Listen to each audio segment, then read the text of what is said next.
Ekin dugu Laura Aznale Bilduren bozera baina, Mentxe Nafarroko Parlamentuan, Aznal Anderea, eskerrik asko gurekin izateagatik. Eskerrik asko zuei Euskal Herriko hiriburura etortzeagatik. Noski, gutxitan etortzen gara, gehiagotan etorri. Mila esker, plazer bat, bai. Bihar bertan, Nafarroko Parlamentuan, Mentxe 2026ko aurrekontuak aurrera aterako dira, 7. zuen babesarekin, atzo bertan aipatzen zenuen, pozik zeundetela kontu hauekin, baina abstentziora joko duzuela ez direlako zuen aurrekontuak. Zer falta zaie aurrekontu hauei edo zer da utsulik handiena?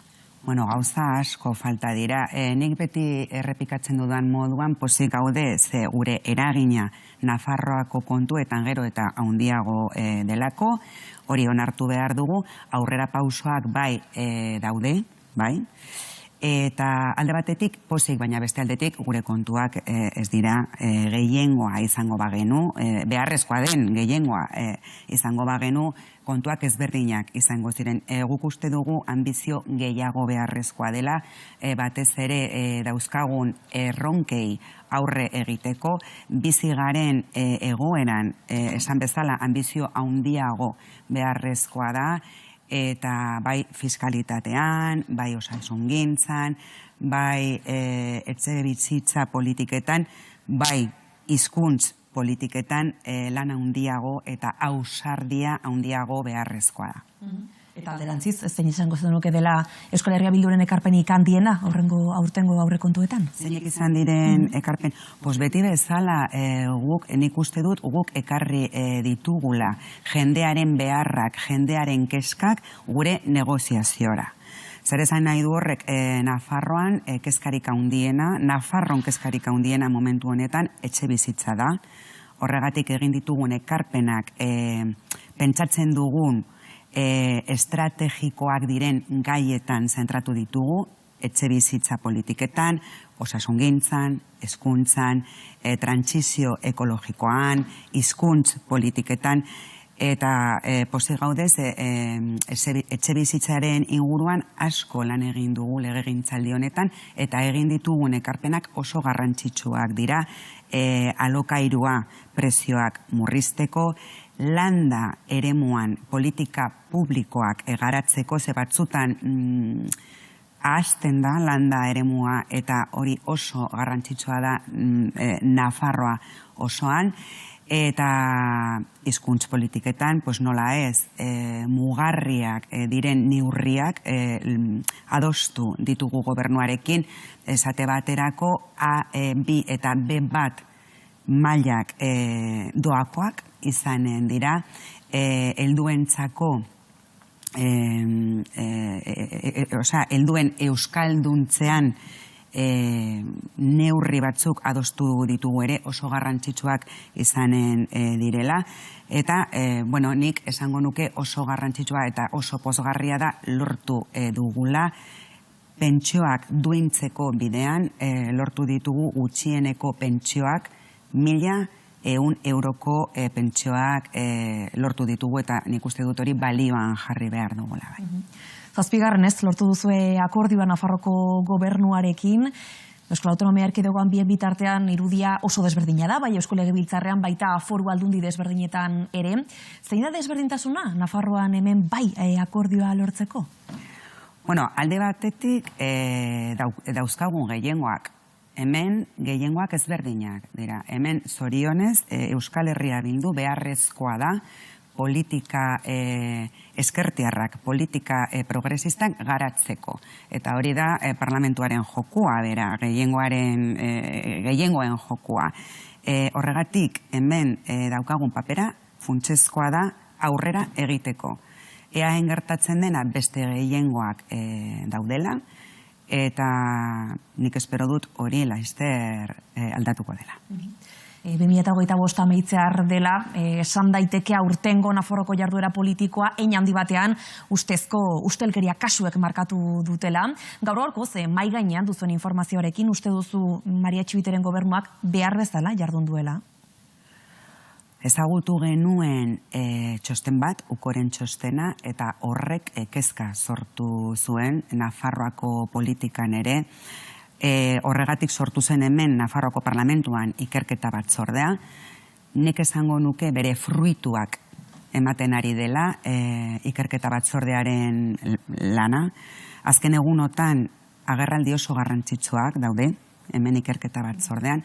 Gure asmoa da egia ezagutzea, bukaeraraino iristea, Euskal Herria Bilduren partez tolerantzia zero ustelkeriarekin, zentzu horretan Euskal Herria Bildu eredugarria da, zero ustelkeri kaso daukagu, eta gogoratu dezagun Euskal Herria Bildu lehen indar municipalista dela Nafarroan, kudeatzen dugu instituzioetan, eta nik uste dut guk gauzak beste modu batean egiten ditugula. Momentu honetan daukagun informazioarekin agerian geratu da irregulartasun handiak egon direla, irregulartasun administratiboak. Hori ez da ustelkeria, baina nik uste dut pauso egin behar dugula gure lana, zorroztasunez, seriotasunez, eta, bueno, iritsiko daunean, non ikusiko dugun, ea erantzunkizun politikoak dauden, eta zeinek diren, eta horren arabera egingo dugu. Ikerketa batzorde hori aipatu duzula Irati Jimenez, EH Bilduko Irati Jimenezek du presidente kargua. Askotan kritikatu izan hori da, Espainiako Senatuan edo Kongresuan martxan jartzen diren ikerketa batzorde horiek gehiago dutela tresna politikotik egia bilatzeko tresnatik baino. Nafarroaren ikerketa batzordearen kasuan, zenbat esango zenuke baduela batetik eta zenbat bestetik? Nik uste dut garrantzitsua dela egiten ari den lana ikerketa batzordeak, eta esan bezala nik uste dut fruituak ematen ari dela, baina eskuinak bazituen emaitzak idatzita ikerketa batzordea hasi baino lehen. Eskuinarentzat hau dena bihurtu da haien ikurra, haien estrategia garatzeko. Nik esango nuke eskuinari ez zaiola inporta ustelkeria, haiek berreskuratu nahi dute bai ala bai gobernua, eta horretarako egingo dute dena. Eta ikusten dugun modua sortu da ikerketa batzorde paralelo bat parlamentuko jardueran, esan nahi dut ikerketa batzordetik kanpo ekartzen dituzten ekimenak, bai ahozko galderak, bai eskatzen dituzten agerraldiak, ustelkeriaren ingurua da. Baina helburu argi batekin. Eskuinak nahi du gobernu hau apurtu, eskuinaren helburua da gehiengo aurrerakoiak apurtza, bai Nafarroan, bai estatuan, bai toki guztietan, eta hori ere ez dugu biztatik galdu behar. Aipatu duzu, irregulartasun administratiboak bai frogatu direla, ustelkeriarik edo hori ustelkeria edo delitu ez dela, Maria Txibitek erabili zuen esaldiare bada.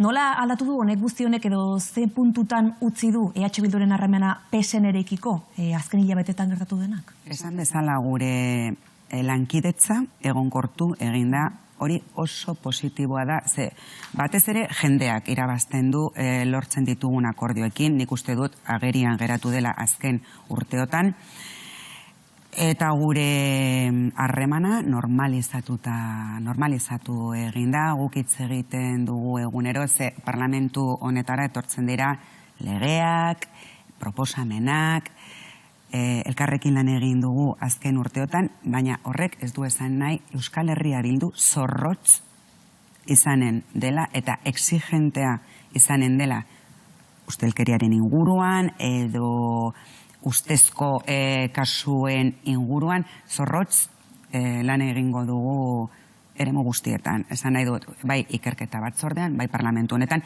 orain arte egin dugun moduan. Beraz, PSN eta Maria Txibitekiko duzuen konfiantza, ez da kaltetua ikusi, hilabete hauetan? Momentuz ez, eta denborak esango du, esan bezala asko falta da, lanak jarraituko du batzordean eta iritsiko daunea emaitzak edo erakurketak egiteko. Bestela ere esaten zenuen jardun politikoak aurrera jarraitzen duela 2 aste justu Nafarroaren egunean agerraldia egin zenuten EH Bildutik, eta estatusaren gaia atera zenuen beste behin dei egin zenien alderdi soberanistei, beste alderdi politikoei, horri eusteko Nafarroak Euskal Autonomia Erkidegoarekin, Espainiako estatuarekin dituen harremanak aldatzeko, borondate ikusten duzu horretarako unea iritsi da? Gure aldetik borondate oso zeresanik ez. Nik esan nuen moduen oso beharrezkoa da gure foraltasuna eguneratzea. Badaukagu lege bat, 40 urte baino gehiago duela, gabezi estruktural batekin jaio zela, ez den inoiz bozkatu daukagun legea, hemen Nafarroa. Nik esango nuke Nafarroa izan behar dela Nafarrok nahi duguna, eta horretarako jendeari galdetu behar zaio, beti esan dugun moduan autogobernu indartsuago, soberania handiago, ongizate handiago ere. Eta guk dena liburuz erabaki nahi dugu hemen. Zergatik zerbitzu publikoetaz hemen erabakitzeko, ongizate maila hobetzeko hemen lan egiteko eta erabakitzeko, eta deia egiten diegu beste indar batzuei, beste indar progresistei, eskertiarrei, gurekin bide hori egiteko, soberania handiago eta beste estatus bat lortzeko. Estatus berri bat behar dugu, ze badaude Nafarron zati bat, Bizkarra eman zaiola urte luzez, esate baterako hizkuntz eskubidekin. Oraindik ez daude bermatuta Nafarroa osoan, eta hori nik uste dut hori zuzentzea oso beharrezkoa da.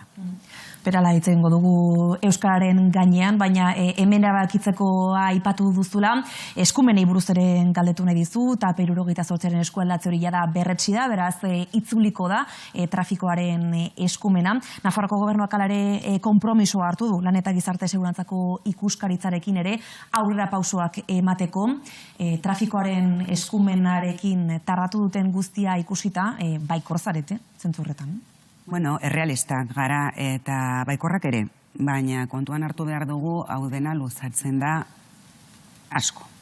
Trafikoarekin ikusi dugu, baina ongi etorriak, eskumen berriak, edo zein arloan, gu oso pozik gaude ze gure azken aurrekontu akordioan jasota dago lan ikuskaritzarena, eta nik uste dut dauzkagun lan istripuen inguruko zifrak hemen Nafarroan oso larriak direla, aurrera pauso potentea dela lan ikuskaritzarena, baina guk nahi ditugu eskumen guztiak, gero eta gehiago. Asko falta dira, Lorafnan jasota dauden batzuk falta dira, oztopoak jartzen ari dira, estatu mailan. Guk kontziente gara lan handia dela eta ez dela batere erraza, baina horretarako lan egin behar dugu eta hemen Nafarroako parlamentuak gehiengoak sortu behar dugu eskumen berriak ona ekartzeko.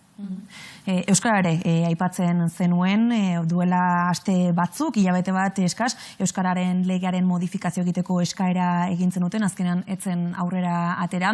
Duela minutu gutxi, Mikel Asiain Geroa Bairen parlamentariakin ere hitz egiten genuen, eta esaten zuen, zentzu horretan, gehiengoa ez duzuela, PSN-erekin ez duzuelako hor akordio puntua lortzen.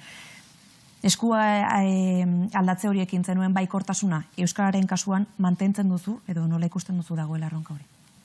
Guk genekien zaila izango zela, betidanik oso errealistak garelako, eta zoritzarrez Nafarroako parlamentuan gehiengo horiek, beharrezkoak diren gehiengoak, momentuz ez daude, baina esango nuke pausoz pauso bagoaz bidea egiten. Komentatu dut A2 eta B1 mailen inguruko doakotasuna oso garrantzitsua da hori.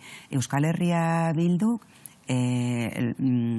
adostu zuen Nafarroako gobernuarekin protokolo bat sortzea eredua sortzeko eskaintza dauden herrietan Nafarroan. Hori ere oso garrantzitsua da. Eta bagoaz bidea egiten. Horretarako ere kalean egonen den aldarrikapena funtseskoa izanen da. Ze gauzak hemen lan egiten dugu eta bai oso garrantzitsua da, baina kalean dagoen ahotsa, kalean dagoen aldarrikapena funtseskoa izanen da, ona ekartzeko eta horren inguruan lan egiteko.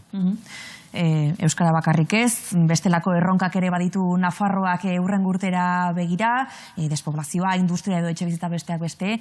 Zeintzuk izango dira Euskal Herria Bilduren helburu nagusiak, jada, datorren urtera begira?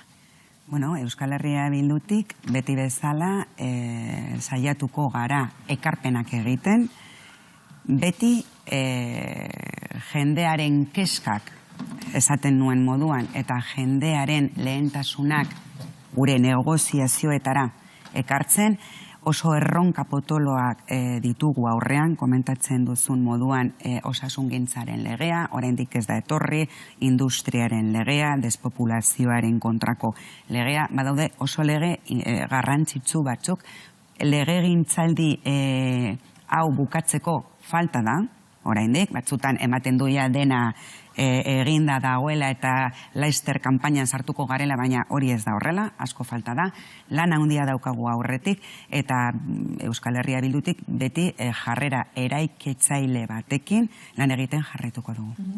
2026 begira, elkarrizketa batean duela aste batzuk irakurtzen nuen esaten zelora, EH Bildu gero eta exigenteago izango dela, proiektu bat duzuelako eta horretan ere aurrera egin nahi duzuelako.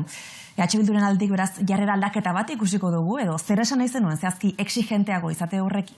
Azken urteotan egin dugun moduan, ikuste dut urtez urte, gure exigentzia maila logikoa den moduan altuago dela.